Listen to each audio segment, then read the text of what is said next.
And we are back. It's your man Odells for Odells Roundtable, and we are joined by my special guest. Before I say his name, let me say a couple things about him. To me, it's almost like the definition of when fun meets hard work, right? You know, say you have somebody who's hailing from the Bronx, you know, as I think helped shape his identity and his hustle. You know, part of the story. Part of the story. You know, moved to Dallas, was doing late night radio.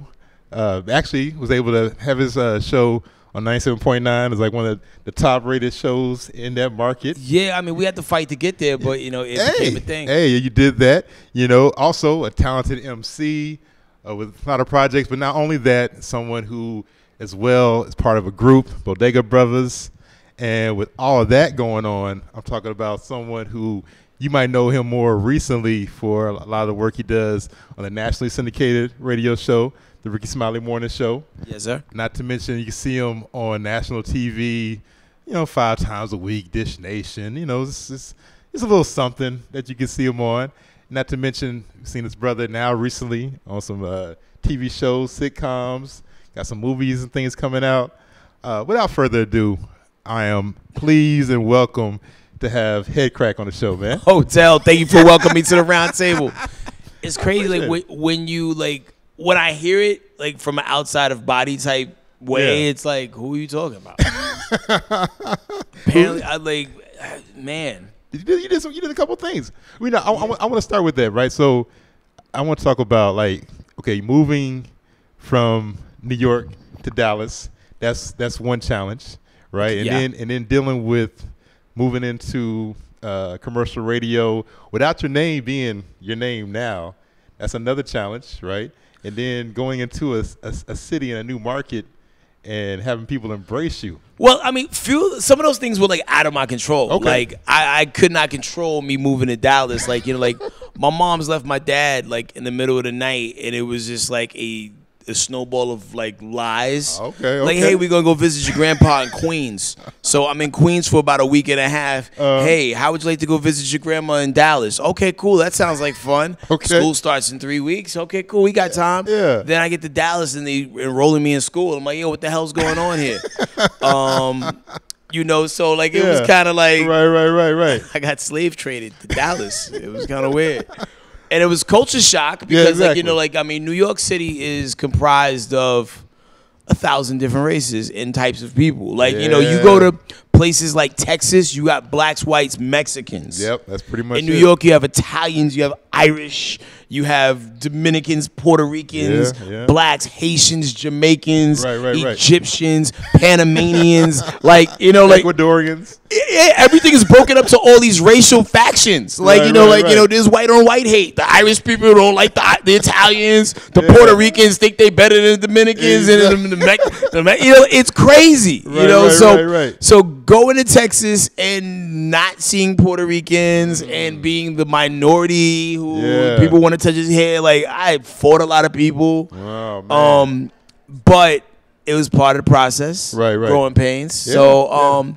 You know, it's one chapter of a very long story. Man, so I mean, dealing with that, like you said, all of that, and then, you know, getting on the radio there, right? Because anytime you go to a new market, and I've seen it sometimes you've seen people, right, where they come from New York or L.A., and sometimes when they get stuck in a place, they spend half the time talking about what's not there from New York and it's L.A., so sometimes people don't embrace them as much. How were you able to get the city to embrace you? I mean, they really didn't. I mean, here's the thing. Okay. I have found, and I'm not going to say people in the South because I don't want to make an overgeneralization, but New Yorkers and people from up north have a certain level of hustle and grind. If you apply yourself in the right ways, things will just happen for you. Sometimes people don't understand momentum, how things can happen for people, and some people, it's like the doors at Walgreens. Okay. Sometimes the doors just open for certain people because of the type of light and energy they give off. It's like when you if you ride public transportation or if you happen to be a public place, you kind of know who you could talk to.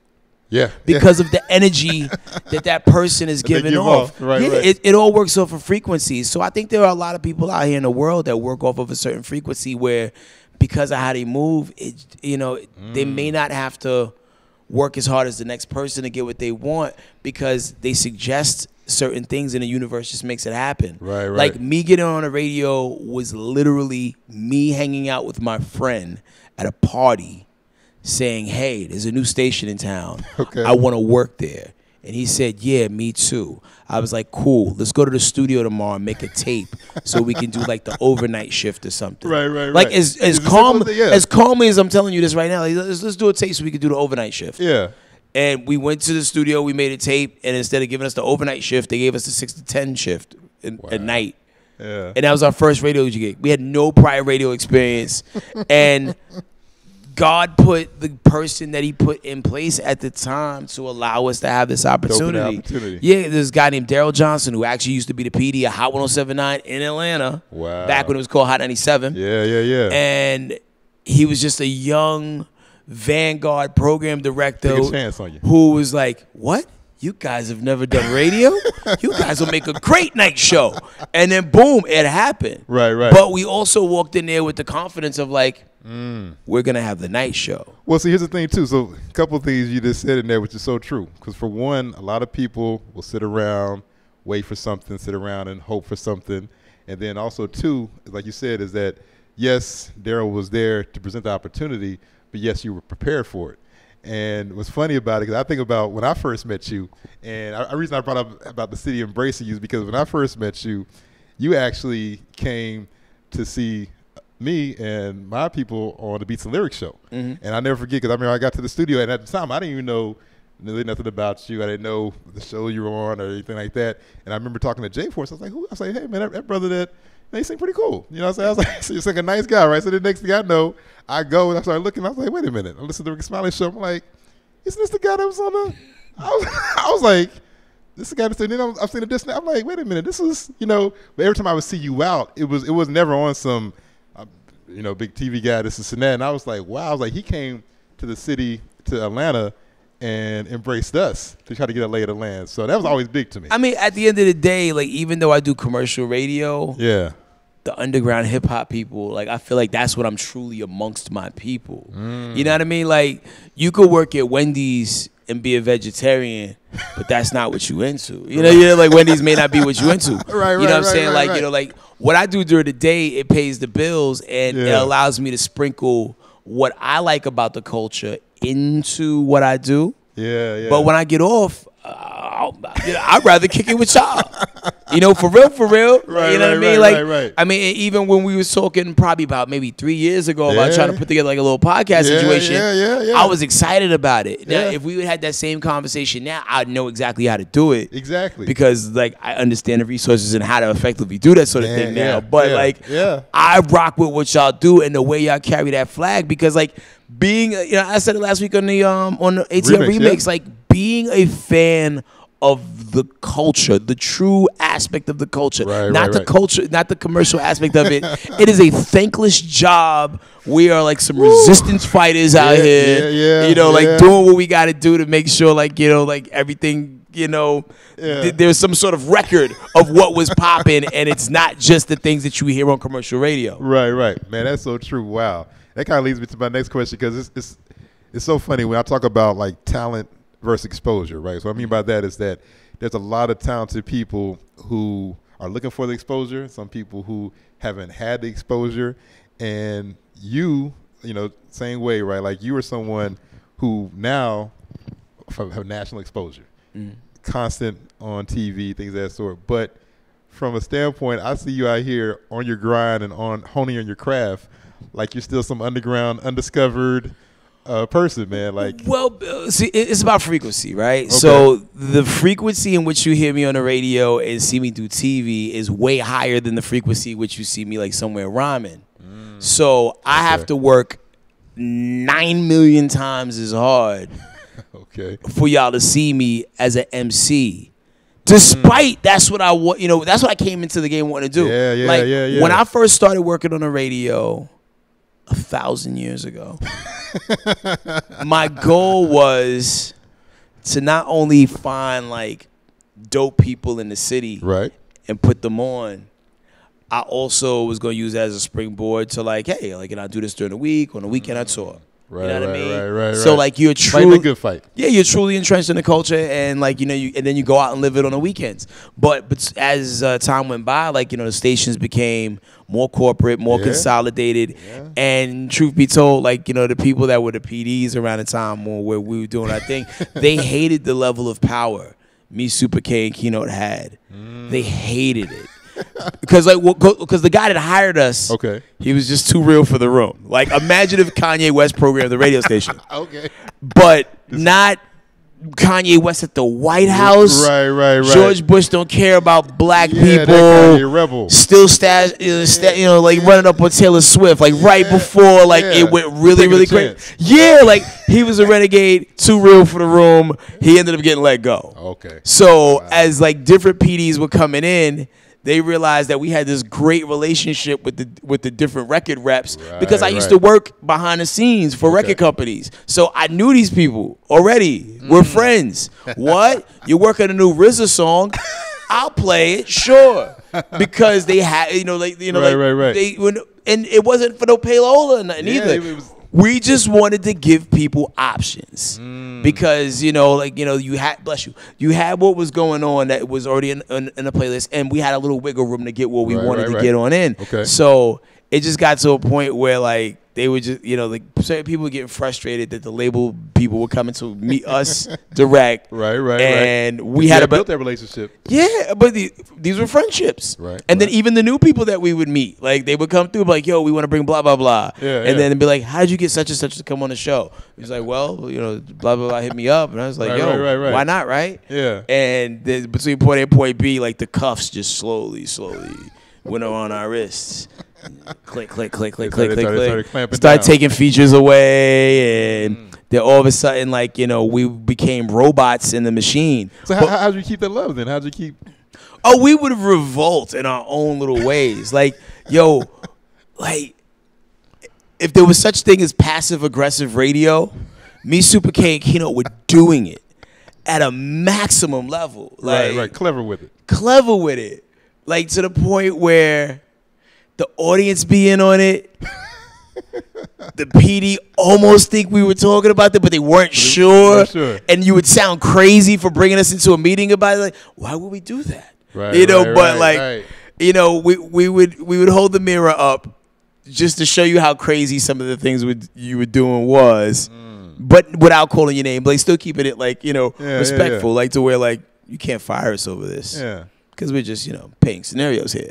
So eventually the opportunity, and like a few PDs later, the opportunity came across because Steve Harvey left the morning show, and they took me for the night show because they felt like, hey, you're pretty organized, you'll be a good person to assist in a new morning show situation.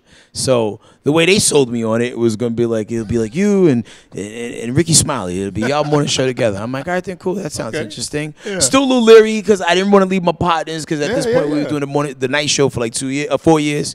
And a little leery, but okay. I get Saturdays off. Cool. I could rap more. Great. Cool. So then they build it, the Ricky Smiley morning show. Hey, that's not what we discussed. And just slowly but surely, it just wasn't exactly what I signed up for in the very beginning. But it started coming together, though. Well, the thing is, too, I think what people don't realize, what you just said as well, is that sometimes when you're working on something, you might not be seeing the benefits right then and there. And so sometimes that's when the people stop. But you doing the overnight show, you in Keynote, finding clever responses, finding the kind of things, but still working your craft, still learning how to build it up. That's the only reason you could be in line and prepared to do the Ricky Smiley Morning Show, because people will say, man, I want this big opportunity. I want this big chance. But while they're grinding, they're kind of coasting. They're not working on something to, having a routine. Like you doing that still might have been a little wild or reckless, but you still had a routine. You still were learning the craft. Oh, yeah. Like, you got to be smart about the things you do. Because, like, every day I would wake up and, like, I want to point out, I never feel like I've made it. I never feel like I've made it. But having what a lot of people would consider a dream job being on the radio, playing TV music. Stuff, yeah. Every day I would wake up and I would think I died, and none of this was really happening. You know what I'm saying? Like I appreciated it. Grateful spot. It was grateful that much to bless you again. I appreciated it. Was grateful that much to where, like, wow, like, man, I get to go to work every day for 4 hours, make an honest living. Okay. Doing this. Yeah. And then occasionally I would have to do clubs. Actually, I would have to do clubs a lot. Like, I actually developed a terrible drinking problem doing clubs because I hated the music so much.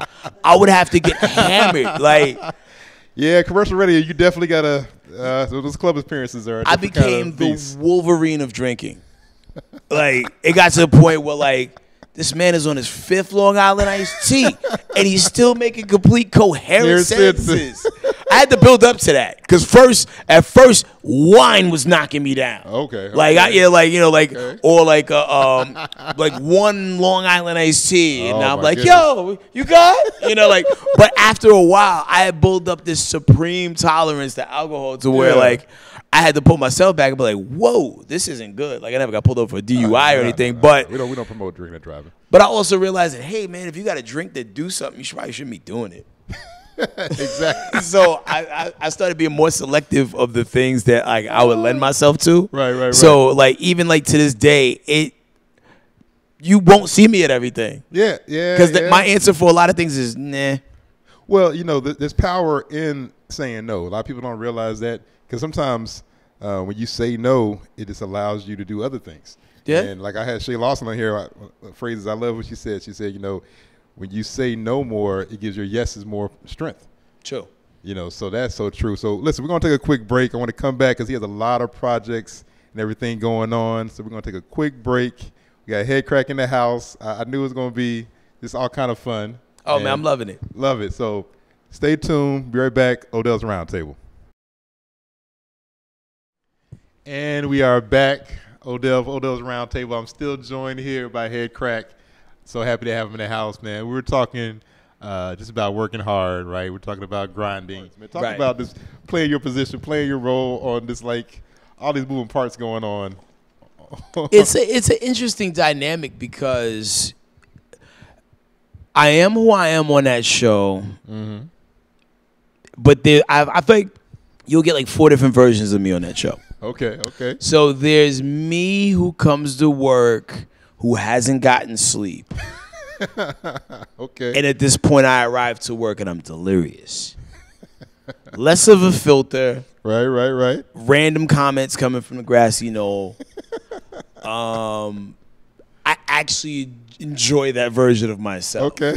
My heart probably doesn't, but at the end of the day, like, hey, man, I kind of like coming in there sleep deprived and not overthinking. Should I say this because I might run into that person? Nah, it's from a constructive critique. Yeah, like I ain't trying to assassinate no one's character or anything. So cool. So there's that one. Then there's me who like got a little bit of sleep, but for whatever reason he's still tired and. Maybe I'm just listening more that day because I have nothing to contribute to what you guys are talking about outside my segment. Okay. Because like sometimes, Cass used to be talking about something I'm not into. You know what I'm saying? And like some people will try to force themselves into a conversation. We talked about that. Like and muddy it up. Yeah. Let it flow, man. Like sometimes just enjoy it from afar. Sometimes. Yeah. Like Rick says all the time, let the game come to you. You know what I'm saying? You don't have to put yourself in the game. Let the game come to you. So, like, when you're feeling it, you're feeling it. Then there's it's the third version. Me who's, like, wired on B12, bulletproof coffee. There you go. Okay. Sharp and wants to change the world. I will say philosophical things. All of a sudden, I will have the soul. All your herbal things going on. Yeah, I will speak with the eloquence of a Frederick Douglass. Okay. And try, say empowering things, but from a hip hop standpoint. The switch goes off and on. Yeah. And then there is me when my comedic timing is on. I don't consider myself a comedian by any stretch of the imagination. You definitely are funny. Thank you, You sir. do a great job with that. So so those are the four versions of me, I believe, and I never know which one's gonna show up. I wish I could control who summons who, because I really be needing to be on more so Yeah. or more days than others. But but at the end of the day, like I don't think I would be doing it this long if I wasn't enjoying myself. I think that's part of the magic too, and that's a great thing that Rick says about allowing to come to you, because I've heard of certain things as well, because you can. It's almost better to, like you said, it's enjoy it from afar rather than trying to force yourself. Right. Because then it just seems so pushed and everything like that. So speaking on that, real quick, like, give me some of your mentors. I mean, of course, you're working with Rick and everything, but some of your mentors, or some of the people that inspire you, and just in radio and media, whatever you got going on. Well, as it relates to radio, the guys I looked up to was like Ed Love and Dr. Dre. They used to do the morning show in New York, Hot 97, and it was the first time I saw, like, for real hip hop personalities becoming DJs, because I grew up watching them on Yo MTV Raps. Exactly, yeah. So it's like, whoa, they took my favorite Yo MTV Raps host and gave them a show. Like, it's like and they got a format and everything. And the show was live. I mean, Fat Five Freddy was cool too, but he didn't have morning energy. Like Fat Five Freddy, I would like him for the ride home. I don't know what he does to make money, but Fat Five Freddy still looks paid like it's 1988. Like smooth as can be, man. Yo, I saw him in Harlem at Red Rooster last year. And I just got hip to Red Rooster. Like, I'm telling people about the restaurant like it's new. Like, yo, you been to Red Rooster? Like, nigga, you late. You know what I'm saying? Like, it's like, okay. But the Red Rooster's fly. They're really proud of themselves. It's expensive. But like, Fat Five Freddy was there with Rosie Perez, and I'm like, how cool are you? You know what I mean? Chilling, Yeah, I couldn't even bring myself to say what's up. He's Fat Five Freddy, smooth as Billy D. Smooth, man. With Rosie Perez. Wow. You know she doesn't wash her hair. She only conditions it. Really? Fun fact. Interesting. Yeah. Okay. Well, I can see that. So Ed Lover, Dr. Dre. Ed Lover and Dr. Dre.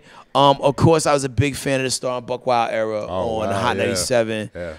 That was some things he did. Yo, I mean, it's some crazy stuff too. But like you said, just taking a chance and going against the grain. I think that's something, even with hip hop, right? Because we've been blessed to be in a time where I always tell people, you had De La Soul being as popular as NWA, and people having both of those in their catalog and nobody tripping. Exactly. Whereas now it's like people want to criticize your catalog. If you don't like this person, you can't like this person, but you're going against the grain. So for Star and Buck Wild, I mean, he did some wild stuff, but at the same time, he tried some different things. But the cool thing about that, even more so than like the shock value aspect of Star and Buck Wild, it was the real life reality show of Star and Buck Wild that really drew me in. Okay. Because Star was always on Buck Wild's ass, because like Buck Wild was a screw up.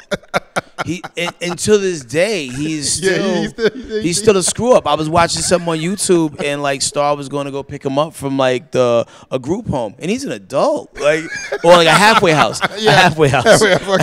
I'm sorry, but and it's just like, wow, this is still going on. Like, so none of this stuff on the radio was ever for play. Never felt like it was either. I really felt like, damn, like they had to get a second Buck Wild. It got so bad. Like they brought in a whole other dude.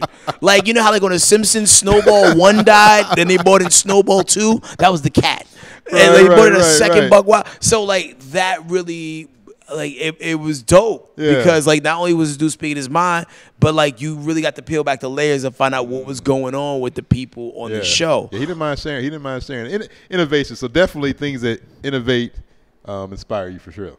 Indeed. And then and just watching guys like like this guy named DJ Felony, who used to be on the radio in Dallas. Like he was one of those guys where like he was a DJ, made beats, rhymed a little, and he just seemed like he was living his best life. He was doing a 6 to 10 show on what would later be the competitor station, K104, and it's like, man, you got 2 cars, and you get to come to work at what time?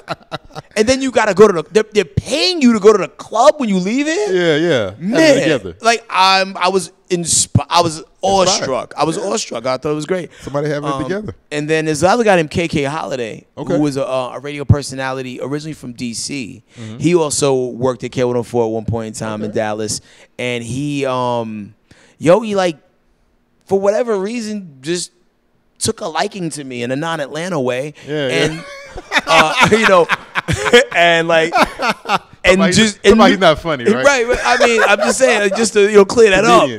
When you say you took a liking to somebody, but like he knew that I was I was a high school student, right, and he knew I was in those streets. He probably saw that sparking you as well, as far as like the desire, as far as what you're trying to do. I mean, possibly, man, but like, I mean, and it wasn't even that he taught me anything. He just let me come in and watch and talk on the radio. So sometimes it's being around it though too. I think people sometimes they don't take appreciation of just being around something. True. Because I mean, even when I got on radio, when I was on the Beats and Lyrics show on 89.3, the first month or two, I never touched the microphone. I just sat in the studio, and I just kept sitting in the studio. And then one day finally came. But the thing was, I just kept saying, you know what, that might be opportunity to be on the mic. But I just was enjoying being there. And then one night came where Twice Born, who was like a co-host, he couldn't make it. So okay. And then Montez couldn't make it. So I'm sitting in the studio with Jay, and Jay was like, well, get on the microphone. You know what I'm saying? Because at this point, and like you said, I was ready. I was a little more confident and stuff like that. But at the same time, just being there, some people would say, well, what, you learn anything? Yeah, I'm learning something. They're not directly telling me something, but me just being in the room, me just seeing it, me being able to experience it, that goes on my way. But sometimes now people feel like if I'm not getting paid directly or somebody's not giving me a step-by-step instruction, it's a waste of time. There's ways to soak it in, and you're right. And sometimes I take that for granted because, like, we'll have interns come up sometimes, and I am very pro, hey, hang over my shoulder. Right. Watch me do this so I can show you what all these buttons do. It makes sense to you if this ever comes to you later.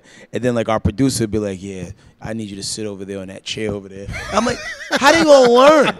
You sit over there in that chair. Right. And they're not learning going to get us breakfast. They're not learning, like, I want to teach them how to edit. You want to give back.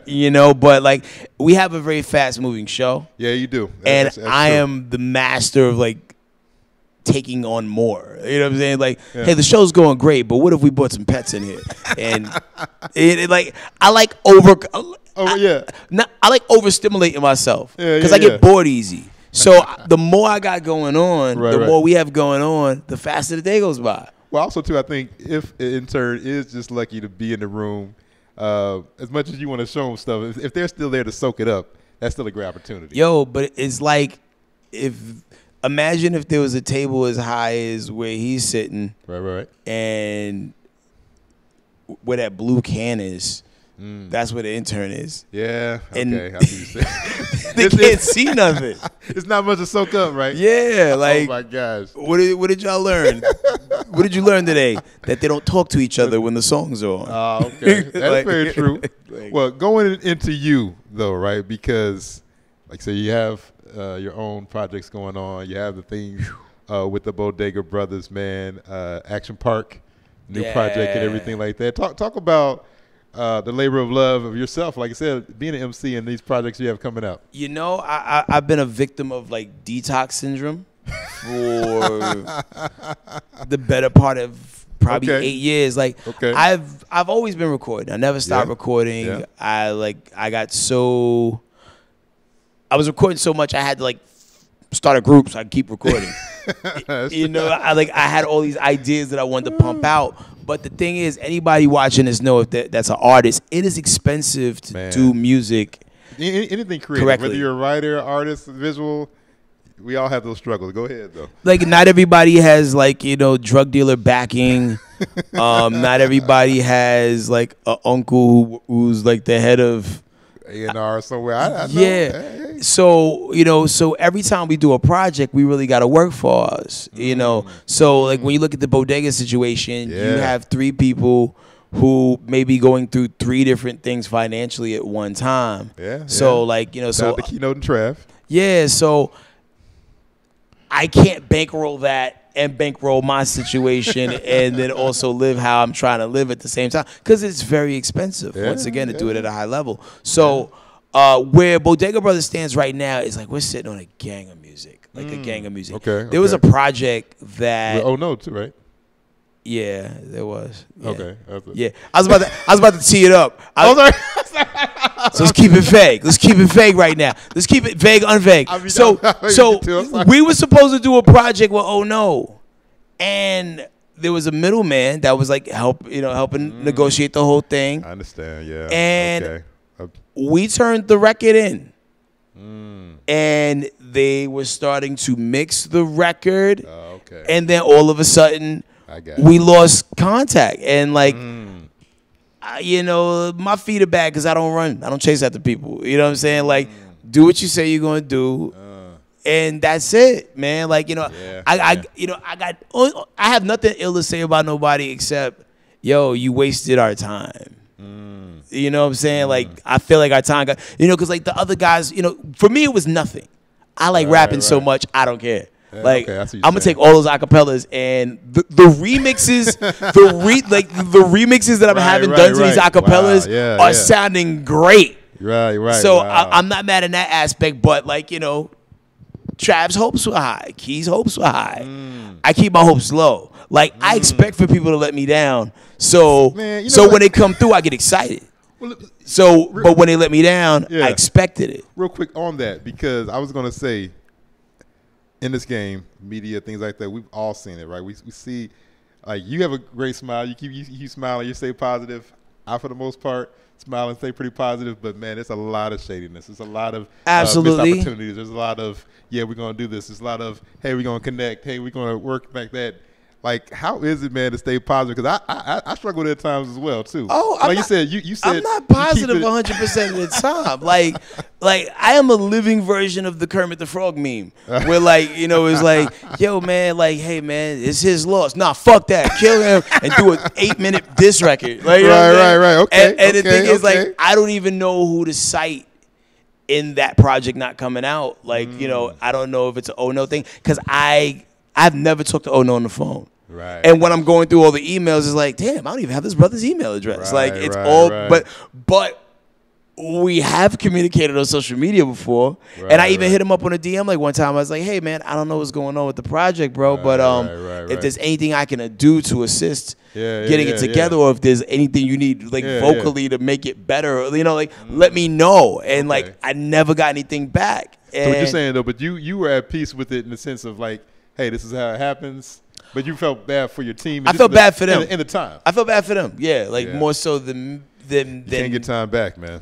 You can't. And like, because like, I like rapping. Like, rapping for me is fun. I like the challenge of rapping. Like, what is this song gonna be about? Oh, fantastic. Like, the only setback is there's a record that we did called Cause and Effect. Okay. That I can honestly say that what Oh No did production-wise on that was so incredible that I don't think anybody will be able to accurately match what he did on that joint. Like, he was truly a master at work. Like, he's a phenomenal producer, and it's unfortunate. Maybe he'll see this and he'll be like, oh, man, I didn't know you felt that way. Or like, damn, I was trying to reach out to you too, and Mark said y'all just wasn't interested. Nah, like, I would have liked to finish the project. What you just said, though, too, about something, just touching on that is so true, right? Because I've been the same way. What I mean by that is that, like, if I'm scheduled to do an interview, or if I'm scheduled to do a show, or we try to go to an event and try to do a live interview or something like that, if it falls through, I'm still like, okay, let's just get a little content. I'm still good. I'm still happy. But like you, I feel bad if I reach out to James Lewis and say, hey, man, bring the camera, and hey, this person to come here and all that kind of stuff, because we still might have got content. I'm good with it, but I'm like, man, they really wanted this. You know what I'm saying? So I feel you in that sense. And that's just a sign to you and your respect as far as your team and looking out for people, because a lot of people, they don't respect other people's time. They don't respect other people and how they feel and all that kind of stuff. So, like, some people have more money than time. You know what I mean? And time is valuable like it's money. Yeah. So when you waste either for somebody, some people take it like ultra personal. I understand the nature of the business, because I know he was also working like on a video game project at the time. So gotcha. I get it. The nature of the business. That's the phrase for the night. The nature of the business. Yeah, I just wish somebody would have communicated to us and let us know, like, hey, we didn't like it. There was a line you said, and it just made us not like you completely. Like, you know what I'm saying? But like, people needed to hear Cause and Effect. Yeah. The way he did it. And like, I have all the demos. I mean, but like, right. You know, but whatever. Man, that is such a true statement, though. Like you said, the nature of the business, staying positive, but still, like say, you have to having to deal with these things because we get it all the time. I think I've seen people that take some things personal, and then you hold the grudges, and then you go out here and, like you said, and sometimes you gotta let these things go because you're gonna move in these circles. You're gonna shake hands with different people. Doesn't mean, but I think it's more of like sometimes you just take it as a learning lesson, right? In the moment, it's hard. It's hard to take a learning lesson. It's hard to take as a learning lesson in the moment, though. Yeah, I mean, when applicable, because especially like us as minorities. Yeah. There's certain ways we have to operate within the business to keep the doors open, right? That's true. You know what I'm yeah, saying? you don't get as many opportunities to. Yeah. Like, I used to be a fighter. Mortal Kombat on them? Gladiator style, like. Take your blood, rub it on my face. Yeah, okay. You know, I'll get a pound of flesh from this. Yeah, just to show you how serious. But like that gets you nowhere. Nowhere, yeah. In this business, like it takes one, and you're done. It's hard for us to even get in here. Yeah, you know what I mean. Yeah. So I have just mastered the art of namaste. Sometimes you gotta let people write themselves out your life, because then that's one less person who. Yeah. You know, who's draining, you know, because, like, you know, there are people, have you ever been in a situation where, like, there are certain people that will walk into a room, every time they walk in a room, all of a sudden the energy of the room gets brighter? Yeah. Like, consistently. Some people give off that energy. There's some people who walk in and completely drain the energy out of the room. Absolutely. There's some people who can walk in and give off a sexual energy. Yeah. For it, like it goes back to what I was talking about frequencies. So when you understand that people are all operating at different frequencies, and you can understand that and know what it is, you can act accordingly and kind of protect yourself against it. Yeah. Because, like, especially like if you're gonna have to beef with somebody that you know you're gonna see again. At least if you can shield yourself from their negative energy, it won't have to go to the lowest point that it could go to. That's very true. You know what I mean? That's very true. And also, too, you talk about entering a room and the energy you give off, because we were talking about recently both being on the Remix show. And it's funny because I remember, you know, it was like a lot of people in the studio at that point, right? I mean, the studio went from just me and Gerald hanging out to the studio being completely packed. And so in the studio, you had a lot of people, after you finished your interview, a lot of people know you. I'm not saying that like you walk around like everybody knows me, but you made it a point to walk around and introduce yourself to every person in the room, humbly and stuff like that, where there are people in there who are not even well known. They couldn't even speak to people. Some people are shy.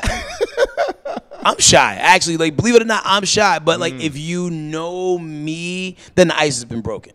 Yeah. Then I feel like I can talk to you. Like, I'm not going to just, you know, like, sheepishly walk into a room, you know, like, just start hugging and dapping everybody if I don't know anybody. Yeah, I got you. Maybe you don't want to be hugged unless you're giving off that energy. Right. I dapped this girl today, and she thanked me for dapping her. Yeah. Because, like, everyone always hugs me.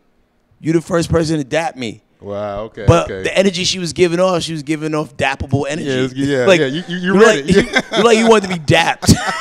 Yeah, you don't want this hug. It's like, and it's weird because, like, I don't dap chicks. Do chicks dap each other up? I've never seen a chick dap. That's just not really, yeah. But what told me to do that? Yeah, you felt it. You felt the energy. Yeah, like I felt it. That is so amazing, man. Listen, before we wrap up, I want you to give the people your social media. Tell them anything they need to check out. Any pride, just anything to give them all the stuff they need to be checking for. My social media situation is like the easiest. It's HeadKrack on everything. Right. Tumblr. You started with Tumblr. Yeah. A couple people just getting out that might be seeing this. I'm on Tumblr. My Twitter, SoundCloud, YouTube, Instagram. What else? Oh, man. I got Pinterest. Yo, Pinterest is tough. Pinterest is tough, Pinterest is lit. Yeah. I'm on Reddit as something else, though. Okay. Sometimes I be looking for things. Yeah. Reddit is a black hole. Reddit is popping.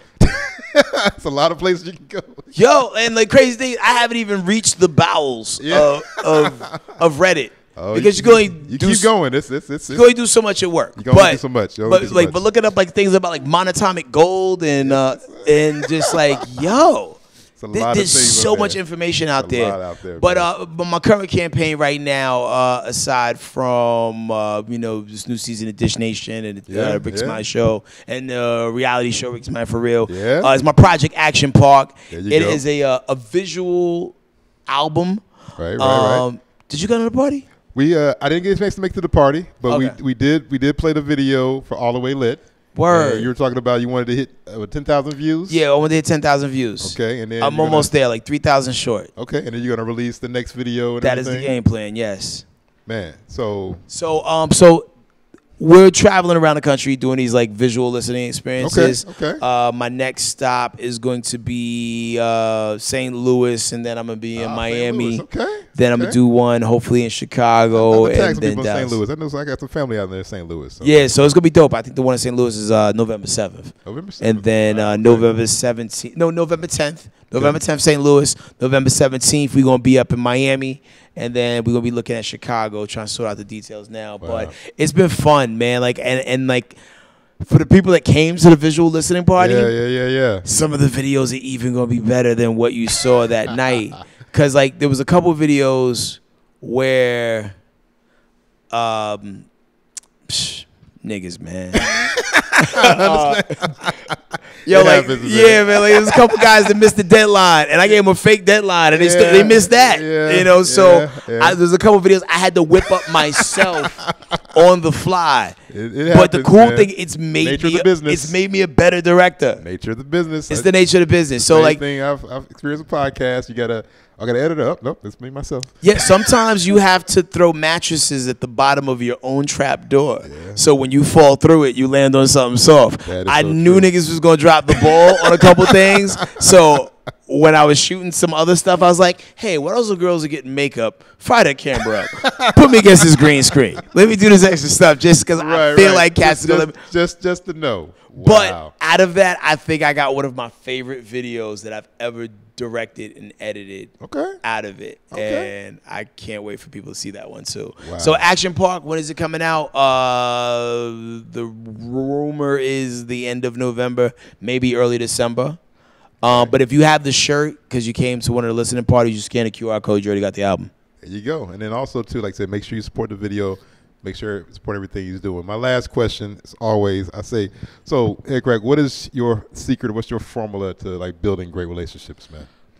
Just be sincere in your intentions, man. Like, don't ask somebody how you're doing if you don't care. Oh, okay. You know what I'm saying? Like, you got to be sincere. Real. Like, wow, sincerity, man. Don't say have a great weekend if you really want that person to die.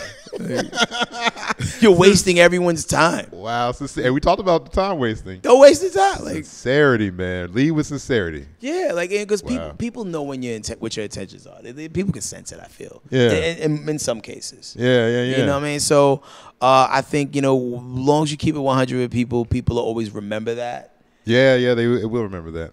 That's very true. And don't do things for people with the expectation of getting something back. The universe sees what's going on. Wow. You're going to get yours later. Wow. You know what I mean? Wow. I was telling a story earlier, like how I think I'm a hoarder now because I lost everything twice. Like when my mom left my pops, like I fit everything I could in like 2 bags. Wow. And left. Okay. Not knowing that I was leaving. Yeah, not knowing Yeah, and then then when my step pops threw us out, me and my sister out when I was like 14 and 7. Wow. Well, I was 14. No, I was 14. My sister was like 9. I packed everything I could into 2 bags and never saw the rest of my stuff again. Wow. But because of my tenacity and just the way I move, man, God and the universe gave me everything out. Like I can't get stuff out of my house. Right. You know what I mean? Wow. So yeah, that's beautiful. That's a true story, man. That's good stuff, man. Man, but thank you for having me, man. This is cool. Like you asked questions that I haven't been asked yet. Man, it's very relaxed. That's the calm goal, environment. Man. Listen, I mean that's the whole message for the Roundtable, especially kind of like when I rebranded it, because I took a point. Like at one point, we just talked about relationships, and that was cool. I mean, we still can from time to time, but to me, it was just like we were having a lot of fun. It was good. But I just really felt like I wasn't giving enough value, right? Because it was just fun, quirky stuff, and I feel like at this point, I mean, relationships, I can't really help people with dating so much anyway. I mean, you know what I'm saying? It's the wild, wild west out here. It is. You got to get it how you live. I mean, I'm not no perfect saint when it comes to it. So I was like, you know what? We'll have time to time. We'll have discussions about relationships, but I want to promote more value. And I was talking with H about it and, you know, Jay Black and stuff. And I was like, hey, this is the concept. And they're like, okay. And, you know, it's funny because the first show I did, it was just me talking. And it was cool, and I was talking about some stuff on my Tony Robbins and stuff, you know. Okay. On some stuff, right?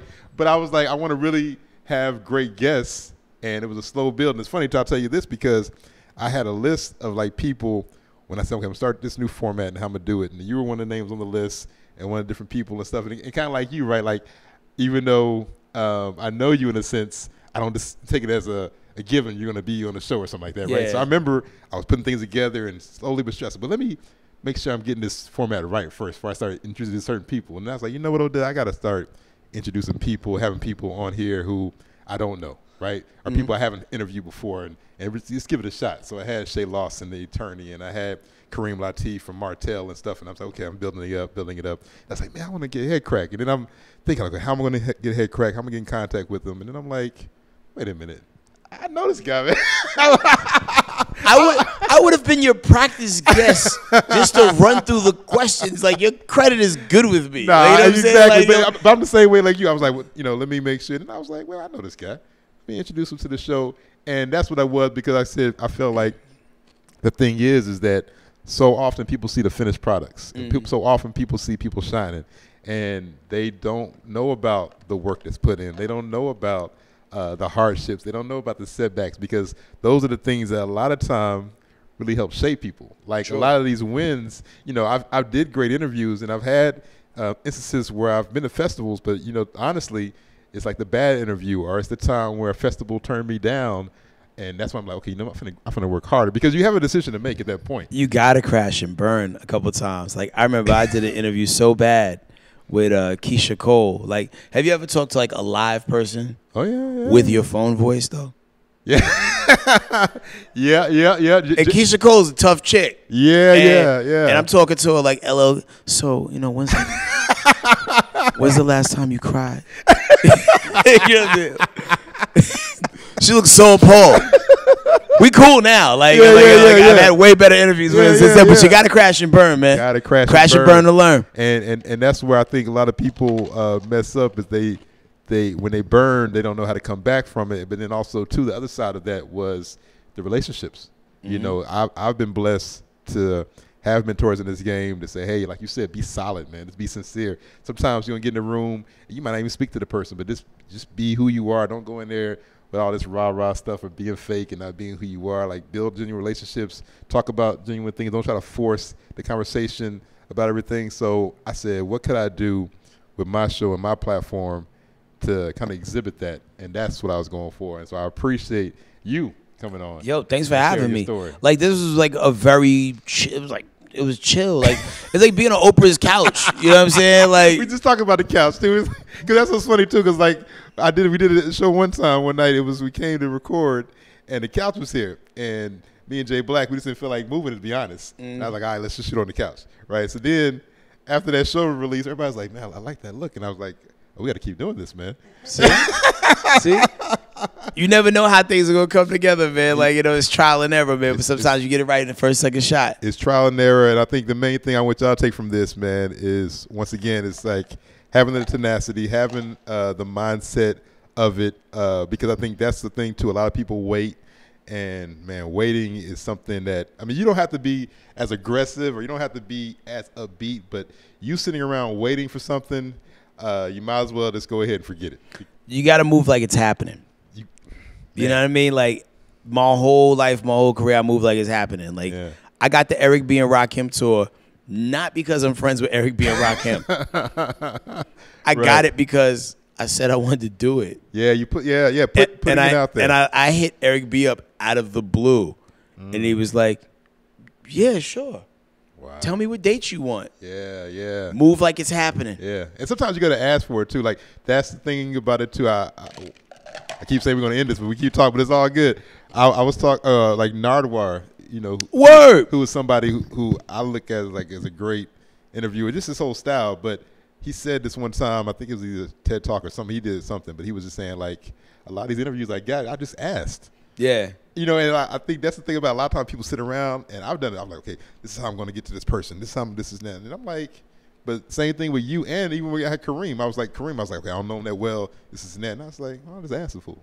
Yeah. And I asked him, and it came on. And like you said, he's going to say yes or no. And I think that's the thing about it is a lot of times people don't ask the universe. They just sit around and contemplate about what's going to happen if they say no or this and that. Just ask and then actually do it. Yeah.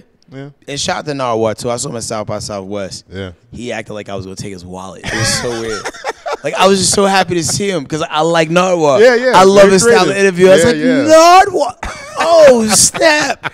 He looked frightened. Yeah, yeah. I don't know why. He looks like one of those guys, like you said, that probably if he's not, I've heard, because I have some friends in Vancouver, that if he's not in interview mode, it's like. Yeah. He was in an interview mode. If he's not in interview mode, you might want to you might want to keep walking. I was so disappointed. Like I thought he was gonna have something for me, and he even know me. Like, I actually heard that because it kind of broke my heart as well when I heard that too. Because I had a friend, she's actually from Vancouver. It's like you don't walk around with gifts, man. Listen, she said if he's not on interview mode, you might want to keep walking. But well, damn. I know, right? But hey, we all have our quirks and everything. But I definitely hope you learned something from that. Make sure you follow HeadKrack. Also, make sure you support and follow Live Hip Hop Daily. So many great things coming from here. Speaking of that as well, I mean, you did the freestyle with Mike Sick for the High Off Life. So go to the YouTube channel for Live Hip Hop Daily. You can definitely view it. Crazy bars on there. Just in general, man, support it, man. So you know what it is. It's Odells Roundtable. We'll be back next time. Check out the show. Support and follow me as well. Art by Odell, ARTBY. ODELL, and we're out. Peace and love.